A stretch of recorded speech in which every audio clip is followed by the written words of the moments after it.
Hello, my name is M. Farhan, and I will make this video presentation for sociolinguistic final test.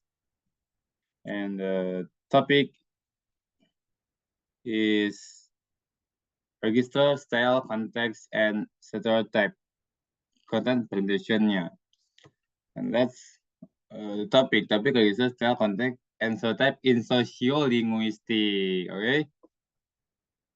In the first, I want to tell you about register. Register in sociolinguistic. Register in sociolinguistic is the choice of word and sentence structure we use in a given situation. Register characteristic.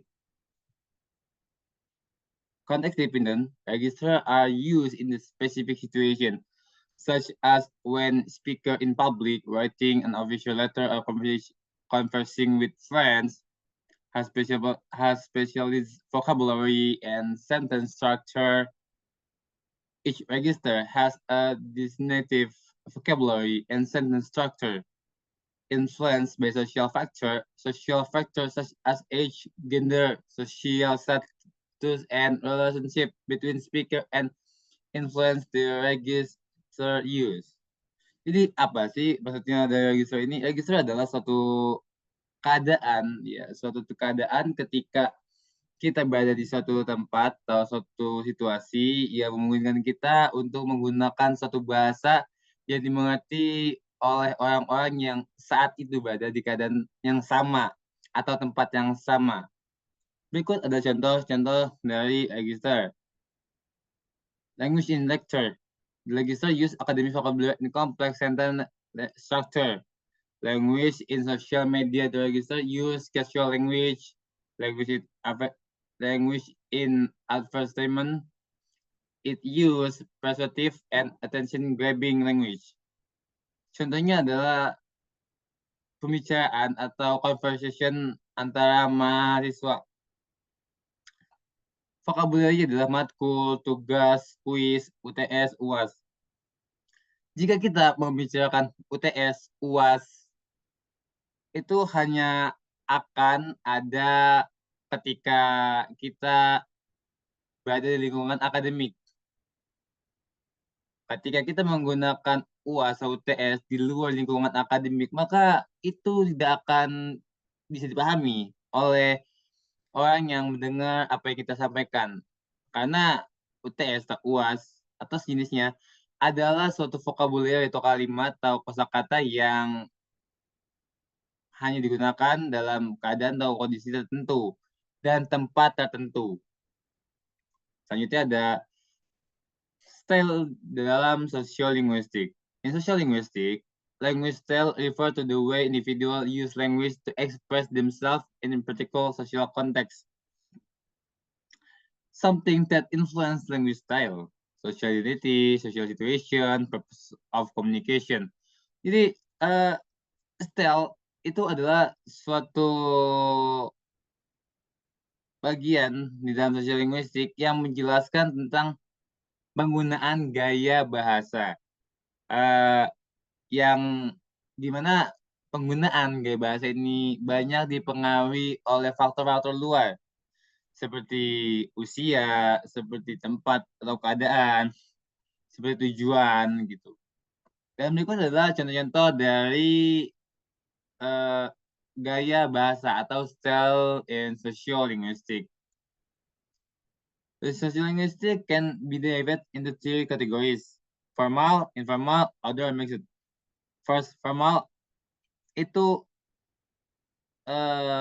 seperti ketika kita dalam lingkungan akademik, ketika kita berbicara dengan orang yang lebih tua, kita akan menggunakan bahasa yang lebih atau cenderung ke arah baku atau formal. Seperti saya, aku, Anda, ibu, bapak. Ketika kita menggunakan bahasa seperti gua, elu, ente, ane, kita menggunakan style atau gaya bahasa yang informal. Dan ada misal gaya yang vulgar itu menunjukkan suatu ekspresi yang kencang gitu kan. Often used in informal setting or to express strong emotion. Lanjut, ada konteks in social linguistic. In social linguistic, context refer to everything that influence that use of language in a given situation. Context in social linguistic divide into type. Jadi dalam social linguistic, konteks itu mempunyai dua tipe atau dua genre atau dua bagian. Yang pertama adalah situasional dan yang kedua adalah kultural. Gimana sih maksudnya? Oke, saya ngasih tahu. Contoh dari konteks adalah conversation between two friends, setting in a cafe, topic weekend, plans participant, two peers, purpose of communication, sharing information, and establishing a conversation. Nah, contoh dari situasional adalah ketika ada dua orang yang sedang berbicara tentang rencana liburan di kafe, itu adalah contoh dari konteks. Kenapa seperti itu? Karena ketika dua orang membicarakan suatu hal di dalam kantor, mereka akan condong membicarakan suatu pekerjaan, kegiatan yang sedang berlangsung, atau dalam lingkungan akademik, dalam sekolah. Ketika guru berbicara kepada muridnya atau pengajar memberitahu atau mendidik murid-muridnya, itu akan membicarakan tentang pendidikan, bagaimana menyelesaikan masalah. Sedangkan ketika di kafe, orang-orang lebih condong membicarakan kehidupan pribadinya. Lanjut, yang kedua yaitu kultural. Greeting gesture. Gestur sapaan. Di Amerika, orang-orang lebih condong untuk menyapa dengan berjabat tangan.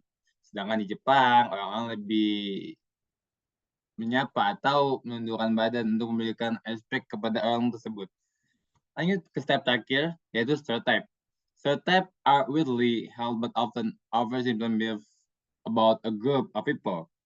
In social linguistics, stereotypes are interesting because they can be reflected in and even perpetuated by the way we use language. Jadi stereotype itu adalah suatu bagian dalam social linguistic yang menjustifikasikan atau yang bisa untuk mengidentifikasi seseorang menggunakan bahasa mereka gitu. Seperti ketika kita bicara kepada orang yang asli Amerika, mereka akan menggunakan bahasa dan gestur dan style mereka dengan khasnya mereka gitu. Seperti kita orang Indonesia, we consider older than us, sir, yeah, Mr. or Miss or Mrs. But mostly in America, called the name. Example, Mr. Jonathan. Because Mr. Jonathan, can you help me please? And in America, Jonathan, help me please. Ya, or Jonathan, may you help me please? Seperti teman-teman. Jadi, stereotype adalah suatu cara untuk kita mengidentifikasi seorang menggunakan bahasa mereka. Mengidentifikasi apakah orang ini bagaimana gitu. Karena stereotype cukup penting. Oke, sekian. Terima kasih presentasi yang saya buat. Semoga dapat dipahami. Saya kira cukup dari saya. Terima kasih banyak.